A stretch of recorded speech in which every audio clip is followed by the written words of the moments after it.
Hi, I'm Wes Allen with DM Tales. It's 2026. I'm losing my voice because of a cold, and I suffer from a dice curse. Now, I have always known that the dice curse was pretty bad, but I recently began pondering this curse and what I've learned from it. So, here's 10 things I learned from suffering from a dice curse. Let's roll it.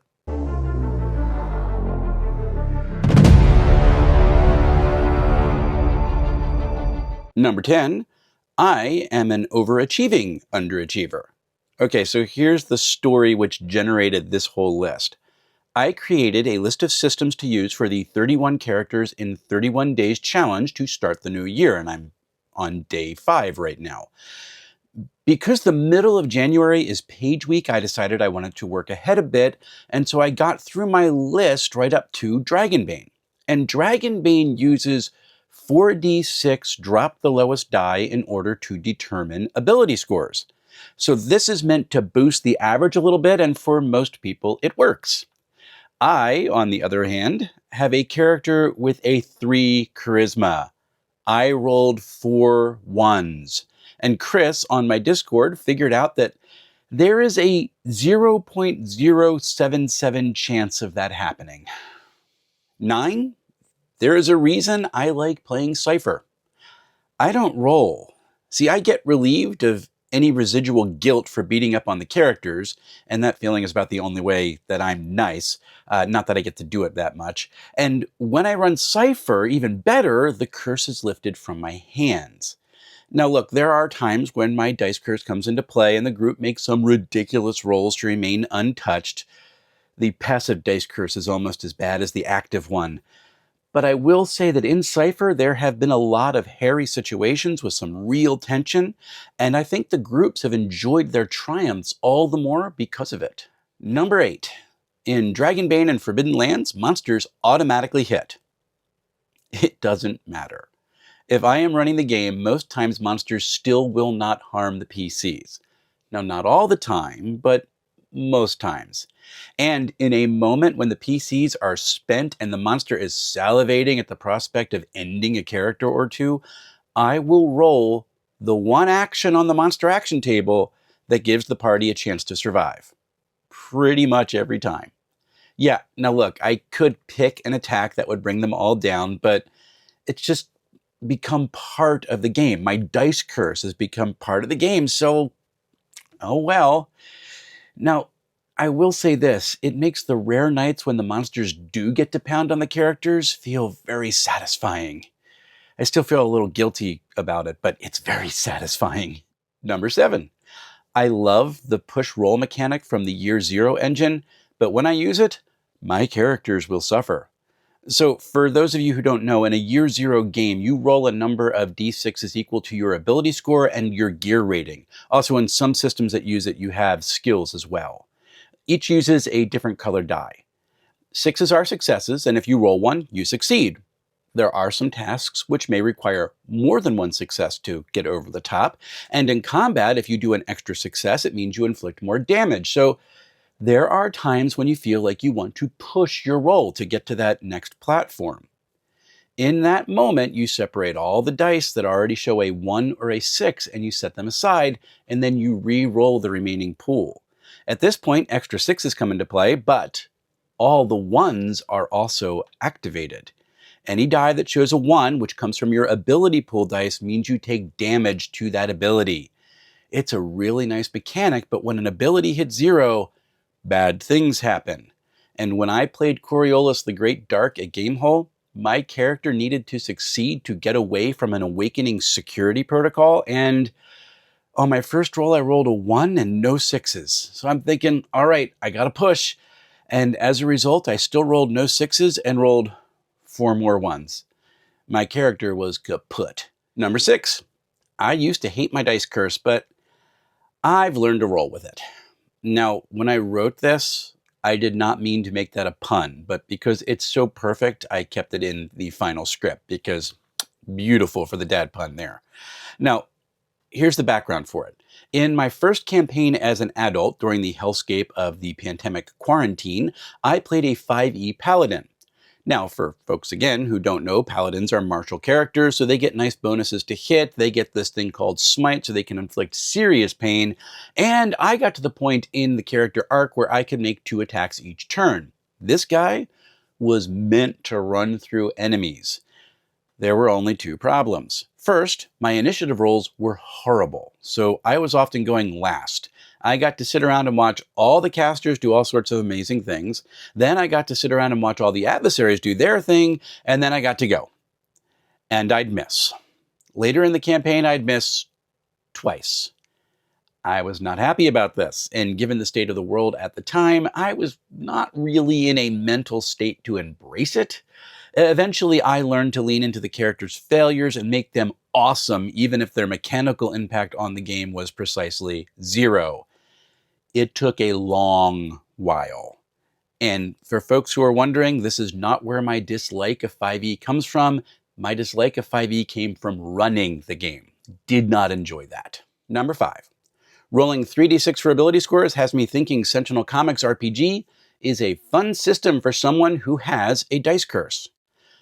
Player roles in SCRPG most often use 3 dice. One represents a power, the other represents a talent or a skill, and the third represents the narrative status. Players pick up the dice which matches what they're narrating, and then they roll. So here's the question, where does 3d6 come in? Well, here's the thing. When I am creating a 3d6 down the line character, if one die shows a 5 and the other die shows a 6, the third die will come up a 1. Pretty much always. Yeah, it's near the high point of the bell curve, 6 plus 5 plus 1, you get that nice 11 there, or 12. I can do math, but does it have to always happen? In Sentinel Comics RPG, that 1, though, becomes an outlier, which doesn't matter. Because most actions, which are called basic actions in the game, use the middle value as a result. And here's how it works. So say I have a teleporting hero who wants to blink in and smack a bad guy upside the head. The character has a D10 for teleportation, a D6 for close combat, and the current status of the event, the scene right there, is also a D6. It's not very high stakes at the moment. So I pick up those 3 dice and I roll. The 10 comes up a 2 because that's how I roll. But the 2 D6s come up as a 5 and a 6. That means my effect die is the 5 in the middle. And that 2, I can take a hike. Yay! And here's the other thing. When a character activates a special ability, it often uses the die with the highest value in the mechanic, so that works out too. Now, I do realize that my dice curse will eventually kick in and I'll end up rolling all 1s, but I think it'll take a bit for it to catch up with the game's mechanics, and I may feel like a competent roller for a bit. Maybe. Number 4. Having a dice curse makes an occasion when you roll a critical success even more special. So yeah, rolling miss after miss after miss when all the other characters are doing amazing things is frustrating. It's one of the reasons I enjoy things like Success at Cost or narrative results like you find in Powered by the Apocalypse and The Land of Eam. But when you have that string of failures during a campaign and then get that one moment where you roll a nat 20 in a vital moment, that is an amazing feel. Now, does it all even out? No, not really. Not at all, really. But I do think I appreciate critical successes a tad more than folks who don't suffer from a dice curse. Number 3, my characters don't shine when the dice are rolled, so they need to have personality. Do you remember my paladin? He was that tank designed to mow through people but couldn't hit anything. I learned about midway through that campaign that my characters were going to have to make their presence known in other ways. My paladin, for example, took an oath of vengeance against the people responsible for the war his kingdom was in. And that turned out to be his own king. And his family was a big supporter of the king, so he made sure he took any opportunities he was provided to declare those ties done. He went from being a snarky man who thought his duties were beneath him to being an angry man who would not tolerate the injustice of his home anymore as he swung his sword and missed. And yeah, this is pretty much just good role-playing, but when you can't hide behind decent dice rolls, There's nowhere to hide from having to do decent role-playing either. My characters cannot be generic people with swords because their swords don't hit things. Number 2, I wonder if anyone's ever done a study on people who suffer from dice curses. I think that study would be fascinating. I mean, are more left-handed people victims of dice curses because of the way dice are formed, and that caters to right-hand dominant people? They're rolling it from the other direction. I don't know. Are dice cursed people more common among certain personality types? That would be fun to find out. Does having a dice curse mean that the person will be more likely to suffer from statistic improbability in other situations as well? Again, we don't know, and we'll probably never know. And as fascinating as it would be, I don't know if I'd want anyone to actually do that study, because someone will just figure out a way to monetize avoiding dice-cursed people via a faceless algorithm so they can make billionaires even more money. I'd really like to know, but I think I'll pass.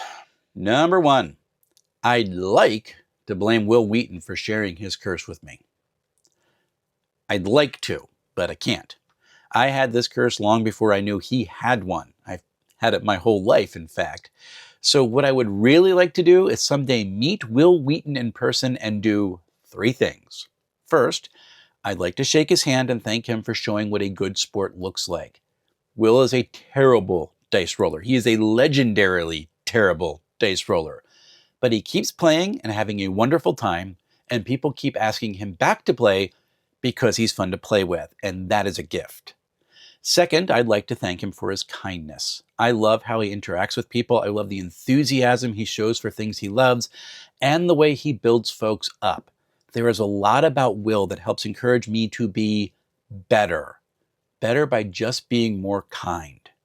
And third, I would love to play a game with Will where he's a player and I'm the GM, just so we can see whose dice curse breaks first. It might end reality as we know it, but I'm willing to take that risk. Good news.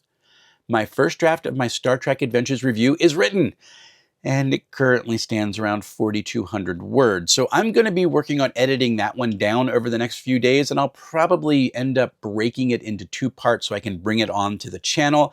And then after that, I'm going to come and do Dolmenwood, because that slid in before Daggerheart. I've already read the core rulebook, and it is really, really cool. And then I received a review copy from Mrblahface, so thank you folks for that, for a Dreams and Machines setting. So look for my review of The Broken Steps sometime in January. Now, this is all going to be broken up a little bit because I'm going to be at the Philadelphia Area Gaming Expo in the middle of January over Martin Luther King weekend. And if you are there, I would love to see you and say hi. Until we see each other again, folks, happy playing, everyone.